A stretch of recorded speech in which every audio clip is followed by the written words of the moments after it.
Hi, and welcome to our 10th episode at Play Piano. You have made it quite far already.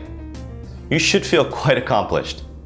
Look, I realized that episode 9 was quite heavy and full of new information, so I wanted to do a quick recap before we move on to our next episode, Major Scale Modes. I'll try to keep this short and sweet. So, we learned that every piece of music uses notes from a particular major or minor scale. We're obviously looking at major scales today.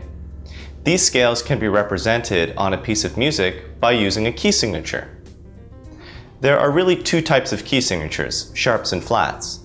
The sharp key signatures are drawn to fit the correct order of sharps. Now, this order must be the same every time because it makes it easy for the musician to figure out. The order is as follows. Father Charles goes down and ends battles, or F, C, G, D, A, E, B. Now realize this. When you are trying to identify a sharp key signature, the last sharp you see is actually the 7th note in the scale that we're trying to figure out. I'll repeat. The last sharp in the key is the 7th note in the scale we're trying to figure out. If we're looking at a key signature with 3 sharps, they will be F sharp, C sharp, and G sharp. So G sharp then is the 7th note, and A is the 8th note, and also the key we're trying to figure out.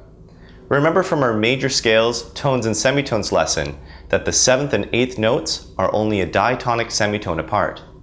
So a key with 6 sharps would have an E sharp as its last sharp, or 7th note, meaning that F sharp is the major key.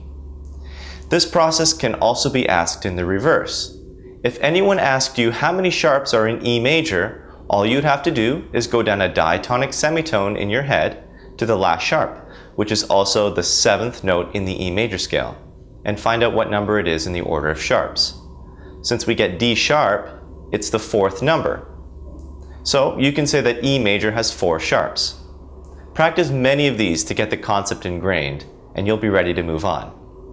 Now, flats are simple. The flat key signatures are drawn to fit the correct order of flats. The order is as follows. Battles end, and down goes Charles' father, or B, E, A, D, G, C, F. Now realize this. The second last flat in any flat key signature is the first note of the scale you're trying to figure out. That means that the second last flat is the answer. In a flat key of 5 flats, the key signature is as follows. B flat, E flat, A flat, D flat, and G flat. So the second last flat, D flat, is also the key. If there were 4 flats, the key would have been A flat. 3 flats, E flat, and so on. Remember, if there's only 1 flat in the key, it is F major because it falls within the exception. In the reverse, someone could ask you, hey, how many flats does G flat have? And all you'd have to do is find G flat in the order of flats and count 1 more past. So G flat is second last. This means that G flat would have 6 flats with the last flat being C flat. Okay, let's practice some more on the activity below, and I'll see you in the next video.